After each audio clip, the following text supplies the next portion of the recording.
একটি অদ্ভুত বাচ্চা শিশু যে জন্মের পর মায়ের দুধ খেলে বমি করে দিত। একদিন শিশুটিকে দুধ খাওয়ানোর সময় মহিলাটি একটু ব্যথা অনুভব করে। সে লক্ষ্য করে শিশুটি তাকে জখম করে রক্ত খাচ্ছে। আর দেখা যায় দুর্বল শিশুটি আগের থেকে অনেকটা সতেজ ও ফুটফুটে দেখাচ্ছে। তা দেখে মহিলাটি বাজার থেকে কাঁচা মাংস কিনে এনে রক্ত বের করে খাওয়ানোর চেষ্টা করলে শিশুটি ফের বমি করে ফেলে। মহিলাটি বুঝে যায় শিশুটির চাই শুধু মানুষেরই রক্ত। দিনের পর দিন শিশুটি মহিলাটিকে জখম করে রক্ত পান করতে থাকে, যার ফলে মহিলাটি ক্রমশ দুর্বল হতে শুরু করে। তবুও মহিলাটি শিশুটির প্রতি এক অদ্ভুত ভালোবাসার টান অনুভব করে। শিশুটিকে বাঁচানোর জন্য মহিলাটি একের পর এক মানুষকে মেরে রক্ত বের করে শিশুটিকে খাওয়াতে শুরু করে।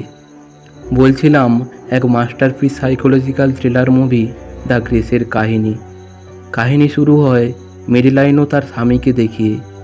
তারা আজ খুব খুশি, কারণ মেরিলাইন মা হতে চলেছে, আর সেই খবরটা তারা আজই জানতে পেরেছে। মেরিলাইনের শাশুড়ি মা এই খবরে খুব একটা খুশি ছিল না। মেরিলাইনের নিজের ইচ্ছে মতো যা কিছু করা, অর্থাৎ মেরিলাইনের স্বাধীন চেতা মনোভাবকে শাশুড়ি ভালো চোখে দেখত না। শাশুড়ি মেরিলাইনকে হসপিটালে অ্যাডমিট করার কথা বললে মেরিলাইন বলে তারা একজন মিডওয়াইফ বা ধাইমাকে হায়ার করেছে, সেই আজ থেকে মেরিলাইনের দেখাশোনা করবে। একদিন মেরিলাইনের চেস্টে অসহ্য যন্ত্রণা হতে শুরু করে। বাধ্য হয়ে মেরিলাইন হসপিটালে অ্যাডমিট হয়। কিন্তু যখন মেরিলাইন জানতে পারে তার শাশুড়ি মায়ের জানাশোনা এই ডক্টর, মেরিলাইন তার স্বামীকে মিডওয়াইফ বা ধাইমাকে কল করতে বলে, কারণ তারা সেখান থেকে চলে যেতে চায়। আসলে মেরিলাইন সন্দেহ করে শাশুড়ি তাকেও তার সন্তানকে যে কোনোভাবেই মেরে ফেলতে চায়। বাধ্য হয়ে তারা গাড়িতে করে মিডওয়াইফের বাড়ি আসতে থাকে, কিন্তু গাড়িটি রাস্তার মাঝপথে অ্যাক্সিডেন্ট করে। অ্যাক্সিডেন্টের ফলে মেরিলাইনের পেটে আঘাত লেগে প্রচণ্ড রক্তক্ষরণ হতে শুরু করে, আর তার হাজব্যান্ড অ্যাক্সিডেন্ট স্পটেই মারা যায়। মেরিলাইন সাহায্যের জন্য চিৎকার করতে থাকে। সিন কাট হয়। মেরিলাইনকে মিডওয়াইফ অর্থাৎ ধাইমা রেস্কিউ করে নিজের বাড়িতে নিয়ে এসেছে। মেরিলাইনের পেটে আঘাত লাগার জন্য প্রচণ্ড যন্ত্রণা হতে থাকে। মেরিলাইন যেহেতু হসপিটালে ভর্তি হতে চায় না, তাই বাধ্য হয়ে যতটা সম্ভব নিজের মতো করে চিকিৎসা করতে থাকে। দিনের পর দিন মেরিলাইন ক্রমশ দুর্বল হতে শুরু করে। কয়েকদিন পর মেরিলাইনের প্রসব বেদনা ওঠে এবং মেরিলাইন মৃত সন্তানের জন্ম দেয়। কয়েকদিন আগেই স্বামীকে হারিয়েছে। মৃত সন্তানের জন্ম হওয়ায় আর নিজেকে সামলাতে না পেরে কান্নায় ভেঙে পড়ে। কিন্তু আচমকা দেখা যায় শিশুটি অদ্ভুতভাবে কান্না করছে। মিডওয়াইফ অবাক হয়ে যায়, কিভাবে মরা শিশু বেঁচে উঠতে পারে।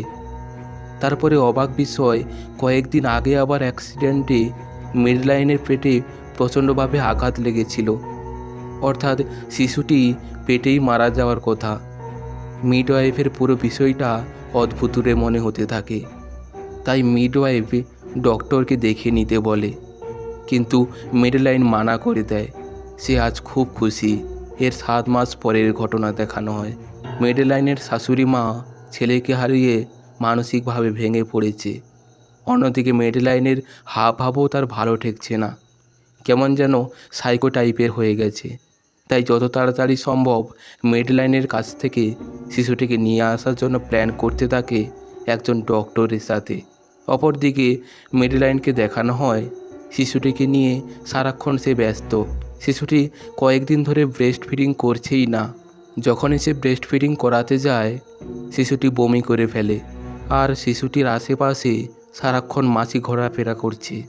কখনো কখনো শিশুটির নাকের ভিতরে মাছিগুলো ঢুকে পড়ে। তাই মেরিলাইন শিশুটিকে এক নেট জালের ভেতরে শোয়ায়।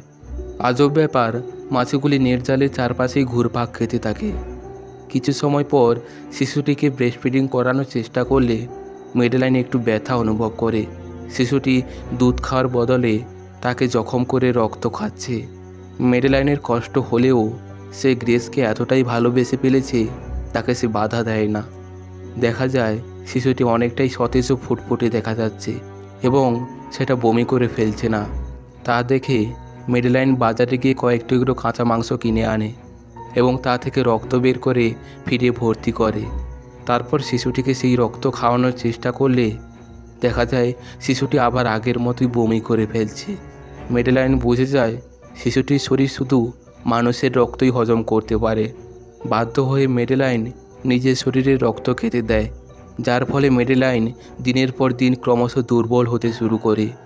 কয়েকদিন ধরে মেডেলাইন একটা জিনিস লক্ষ্য করছে যে তাদের বাড়ির পোষা বিড়ালটা ইঁদুর মেরে শিশুটির সামনে ফেলে রেখে চলে যায়।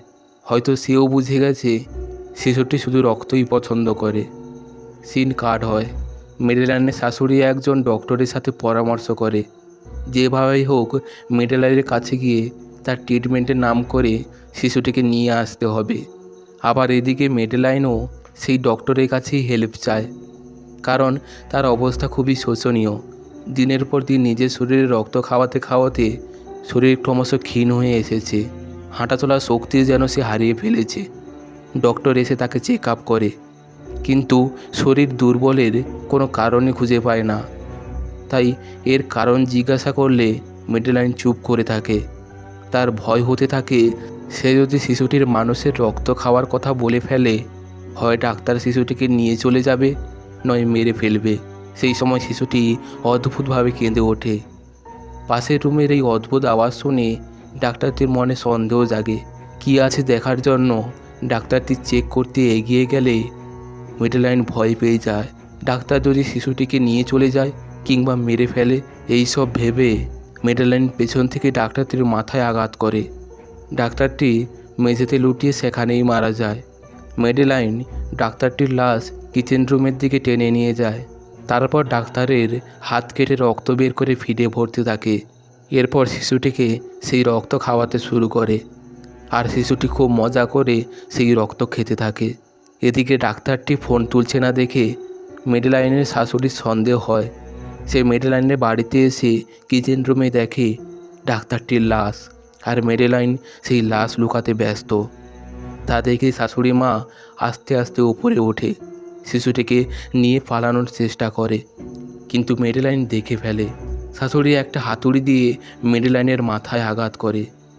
মেডেলাইন মেঝেতে লুটিয়ে পড়ে।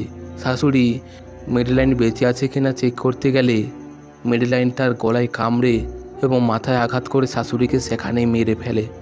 এরপর মেডেলাইন মিডওয়াইফকে ফোন করে। সিন কাট হয় এইভাবে। মেডেলাইন, বিড়াল এবং মিডওয়াইফ একটি গাড়িতে করে কোথাও যাচ্ছে, আর একটা কৌটায় মানুষের কয়েকটা কাটা মাংস পড়ে রয়েছে।